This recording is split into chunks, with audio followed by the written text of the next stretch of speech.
네, 여러분 반갑습니다. 반갑습니다. 네, 오늘 전 시간에 이어서 천수경 166페이지 196페이지. 196페이지 이어서 전 시간에 이어서 해볼까요?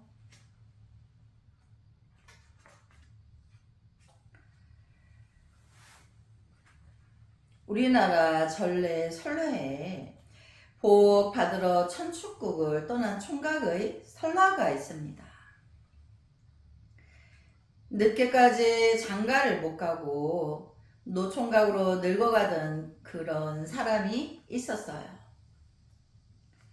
이 사람은 나이가 들도록 하도 가난해서 집안 형편이 어려워서 장가도 못 가고 그저 입에 풀칠이나 하면서 근근히 살았는데 여기저기 수소문을 해서 들어보니까 부처님한테 가면 부처님이 복을 주신다 더라 이런 얘기를 듣고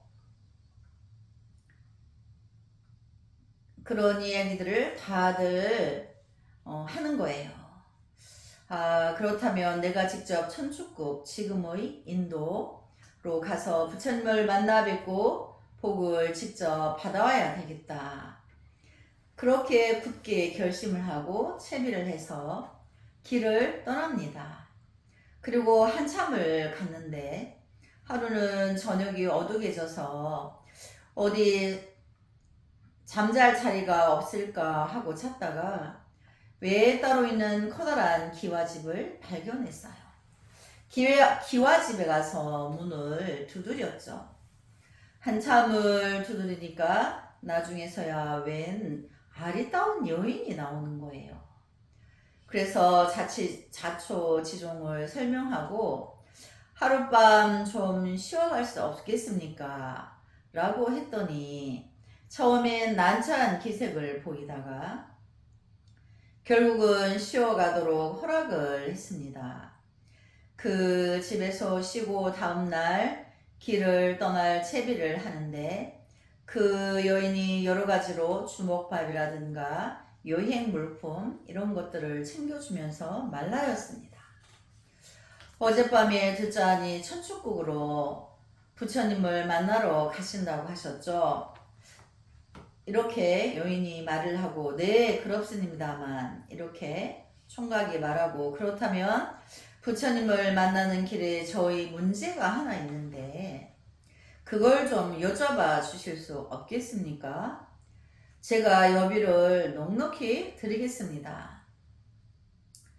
무슨 부탁입니까?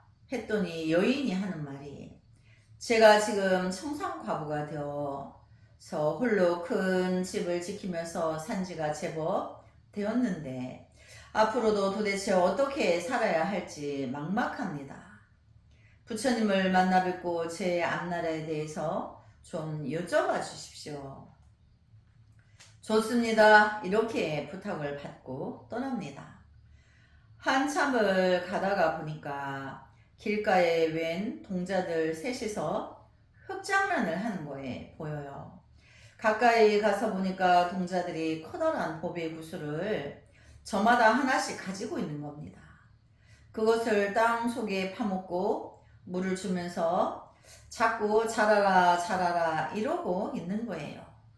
뭐 하는 거냐고 물어봤더니 이 보배 구슬에서 얼른 싹이 나오고 줄기와 가지가 나와서 하늘 쪽으로 뻗어야 우리들이 그것을 타고 승천을 할 수가 있는데 싹이 트지 않아서 고생을 하고 있다 이럽니다. 그리고 이 총각이 천축국으로 부처님을 만나러 간다는 얘기를 듣고 부탁합니다. 부처님께 여쭤봐달라. 어떻게 하면 싹을 피우고 줄기를 나오게 할 수 있는지. 알았다 이렇게 대답을 하고 길을 떠납니다. 천축국에 거의 다 왔다고 생각했는데 커다란 강이 놓여 있는 거예요.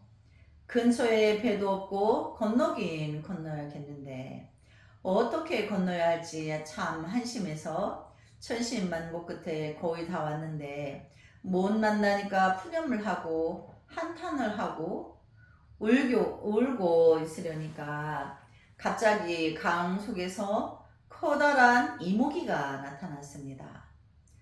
그리고 이모기가 물었어요. 왜 그렇게 울고 있느냐? 여차저차해서 내가 이러고 있습니다. 좋다. 내가 너를 건네주겠다. 그 대신 한 가지 조건이 있다. 무슨 조건입니까? 내가 지금 용으로 승천할 날이 훨씬 지났는데 1000년이 지났는데 아직도 내가 승천을 못하고 이무기로서 지내고 있다. 어떻게 하면 승천을 할 수 있는지 좀 여쭤봐 달라. 좋습니다. 이렇게 부탁을 받고 건너갑니다. 그래서 천신만고 끝에 부처님을 직접 뵙게 됩니다.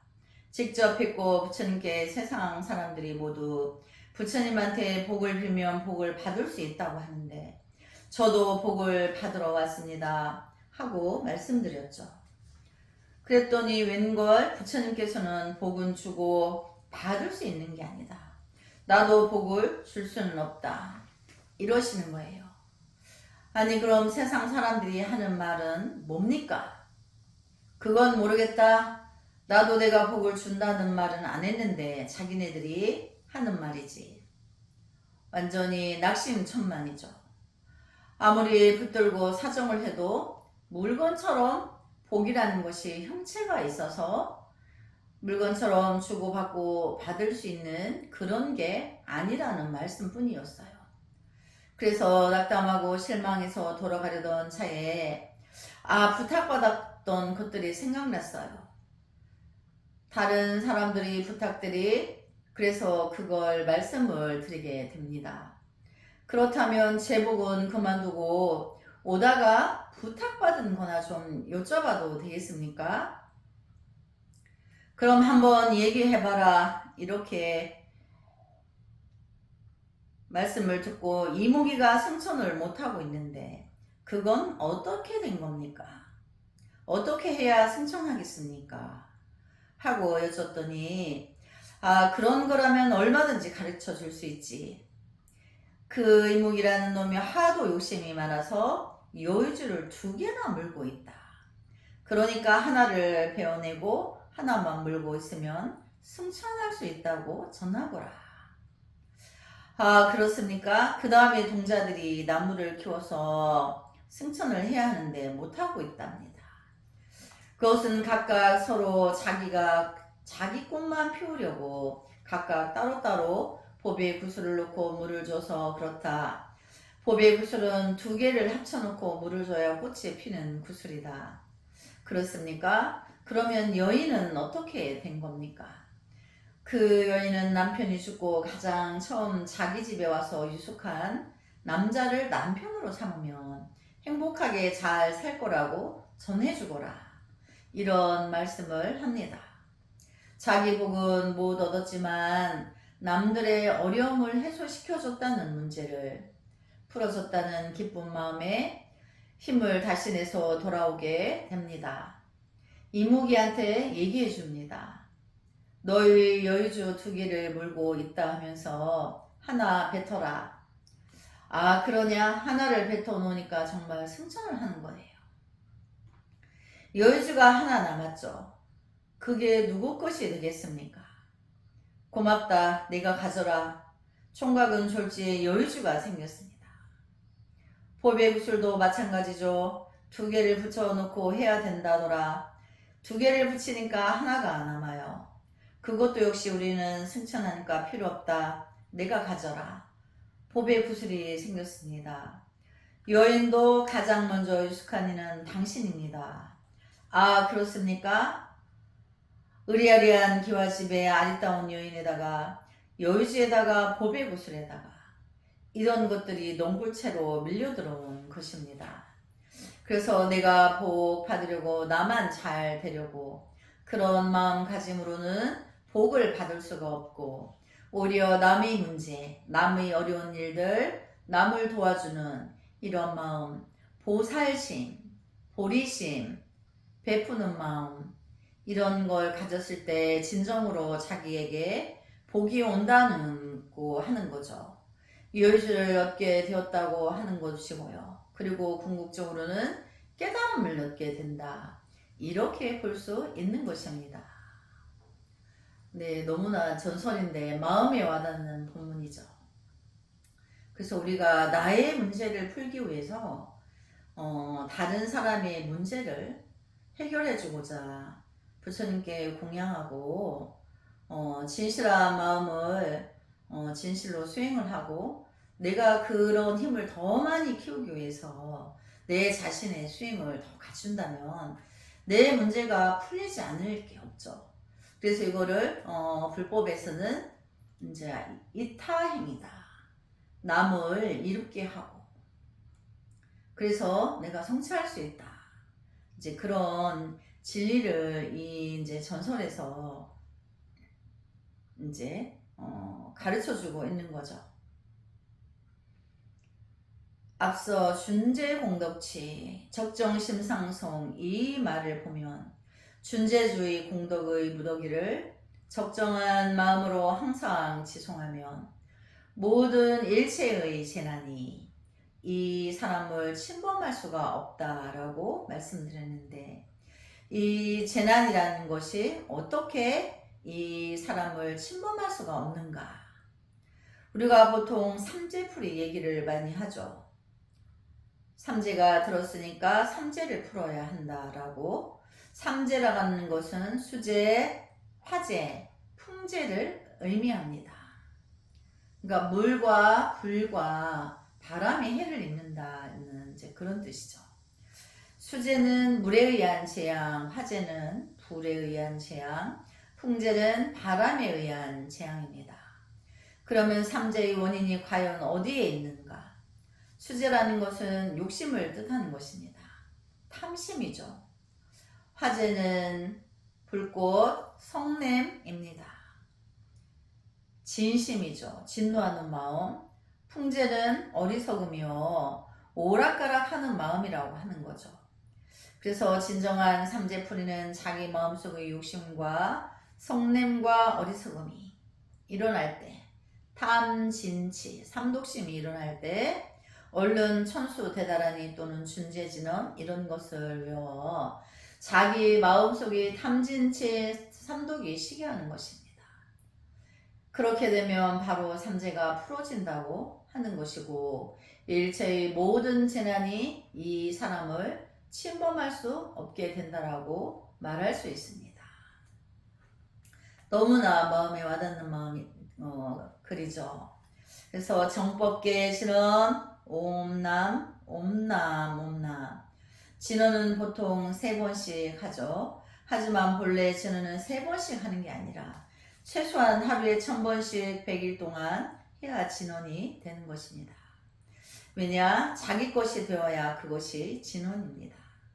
진언이란 진정하다는 말이라는 뜻인데 하루에 1000번씩 100일 동안 연습하면 완전히 내 몸과 마음에 사무치게 됩니다. 사무치니까 진언이 되는 것입니다. 나는 억세게 재수 좋은 사람이다. 나는 억세게 재수 좋은 사람이다. 나는 억세게 재수 좋은 사람이다. 이렇게 하루에 1000번씩 100일 동안 하면 누구나 부자가 된다고 하죠. 왜입니까? 그 말이 내 몸과 마음에 사무치기 때문입니다. 1000번씩 100일을 하는 사이에 그렇다 보면 진짜 스스로 신념을 갖게 되고 신념이 생기면 현실이 신념을 따라온다는 것입니다. 그래서 여러분을 해야 되는 거지만 여기서는 최소한의 단위로서 3번씩 해주는 것입니다. 정법계 진언이라는 것은 법계를 밝히는 진언입니다. 법계라는 것은 진리의 세계, 법의 세계를 얘기하죠. 진리의 세계라는 것은 속계를 떠나서 따로 있는 것이 아니고 속계에서 한 마음 쉬면 그 자리가 법계가 되는 것입니다. 그러니까 한 마음을 쉰다는 것은 우리가 끝없이 일어나는 시비 분별, 중생의 작용, 또 통팔식을 말하죠. 그게 끊어지면 법계가 되는 것입니다. 진리의 세계, 부처님의 진리의 세계, 나의 불성을 만나게 되는 거죠. 똑같은 행동을 하더라도 나를 위해서, 내 가족만을 위해서 하는 것은 속기에서 하는 일이고, 일체 중생을 제도하기 위해서, 법륜을 굴리기 위해서 하게 되면 그곳이 바로 법계가 되는 것이죠. 그래서 법계를 밝히는 신은 옴남, 옴남, 옴남 합니다. 옴남은 범어로 옴람이라고 읽는데, 그것은 옴 광명이요, 이런 뜻이 되겠습니다. 람이라는 것은 광명을 뜻합니다. 즉 람은 광명이 두루한 상태의 불의 원소, 이것을 상징하며 모든 번뇌를 태워서 법계를 정화시킨다는 의미를 가지고 있습니다. 그래서 이것이 정법계의 진원이 되겠습니다. 호신진원 옴칠임, 옴칠임, 옴칠임. 본래의 범어로는 옴찌림, 옴찌림, 옴찌림이 되겠습니다. 옴은 깊은 관상이요, 이렇게 번역을 합니다. 관상이라는 것은 관찰하고 상상한다는 말입니다. 깊은 관상의 세계, 깊은 관찰, 이것이야말로 진정한 호신진원이라는 것이죠. 몸을 보호하는 진원입니다. 제가 선방에 다닐 때, 특히 해인사 같은 데 살 때는 용맹정진을 합니다. 일주일 동안 잠을 안 자고 계속해서 참선을 하는 거죠. 동안곳대, 하안곳대 7일을 잡아서 정진을 하게 됩니다. 처음에 한 2, 3일, 3, 4일 정도는 잡념도 좀 많이 떠오르고 몸도 조복이 안 되고 그러는데, 4일째가 되면 거의 잡념도 많이 수그러들고 몸도 조복이 많이 됩니다.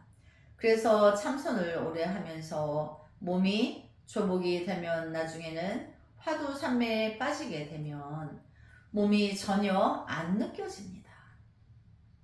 초보 때는 10분만 앉아있어도 무릎이 아프고 발목이 아프고 허리가 막 꼬이고 이렇게 되지만, 그것도 자꾸 꾸준히 연습을 해서, 특히 철야정진, 용맹정진 이런 식으로 꾸준히 하다 보면 나중에는 몸이 사라집니다.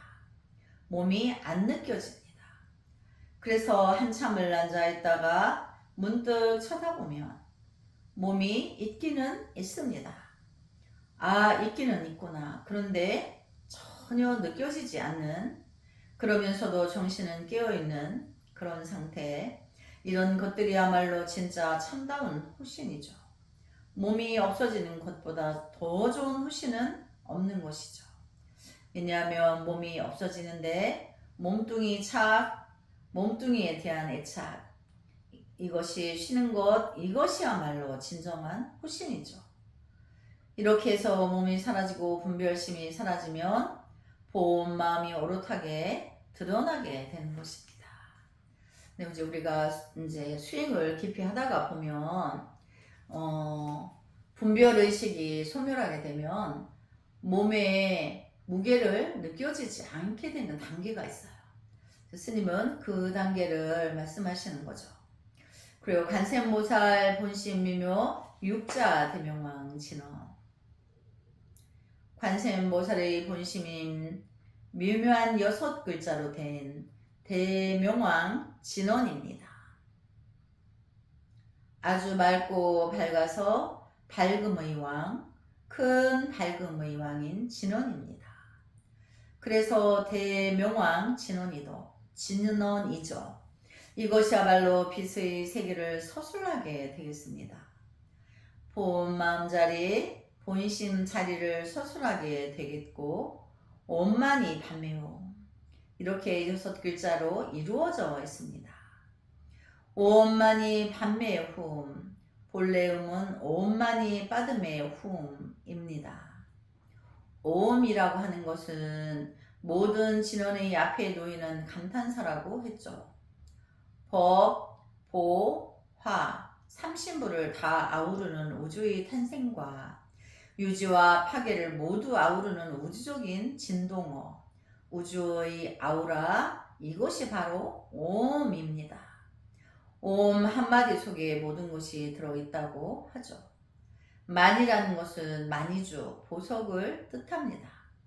빠드메는 연꽃을 뜻하죠. 후음이라는 것은 주문의 맨 뒤에 나오는 전미사입니다. 그래서 옴만이 판매 후음은 그대로 직역하자면 옴 연꽃의 보석이요. 후음 이런 뜻이 되겠습니다. 여기서 연꽃은 지혜를 뜻하고 보석은 자비를 뜻합니다.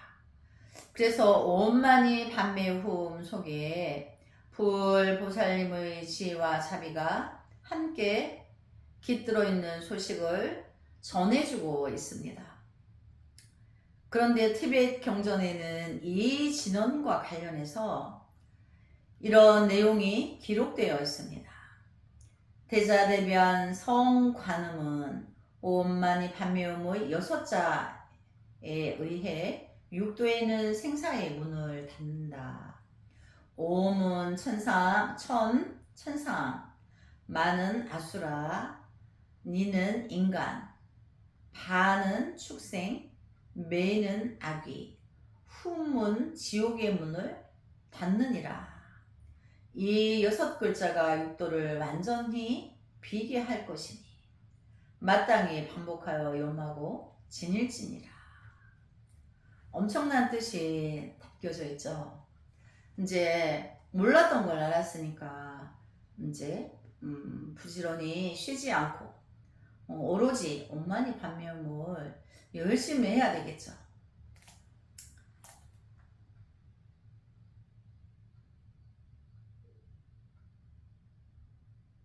이렇게 나와 있습니다. 이 옴만이 판매음 6글자가 육도의 윤회의 문을 닫는 위대한 글자다. 멋진 표현이죠. 그래서 육도의 문을 닫으면 거기에 본 마음이 오롯하게 드러나게 되는 거죠. 자연스럽게 육도의 문이 닫히면 그 자리가 그대로 본 마음의 자리인 것입니다. 본 마음 참나 법계라고 하는 것이죠. 본 마음 자리가 육도 윤회를 떠나서 따로 있는 것이 아니라 그대로 그 자리가 본 마음 자리인 것입니다. 마치 파도가 시면 그대로 바다인 것과 마찬가지죠. 바다와 파도 서로 다른 것 같지만 바다를 떠나서 파도가 없고 파도를 떠나서 바다가 따로 없는 것과 마찬가지입니다. 육도 윤회라는 것은 바로 바다의 파도와 같은 것입니다. 파도가 시면 그대로 평평한 바다, 본 마음의 참나 자리, 본래 면목의 소식, 법계의 소식, 이것을 뜻하는 것입니다. 옴만이 판매음, 특히 티베트 불교에서는 굉장히 잘 외우고 만들어서 돌리기도 하고 여기저기 써 붙여놓고서 읽기도 하고 진언 중의 최상의 진언으로서 신봉을 하는 진언입니다. 준재진언 나무사만다 나무사다남 삼맥삼무다 우치남 다니아타옴 자레주레 준재사바하 불이. 준재진언이라는 것은 대준재보살에 관한 진언입니다.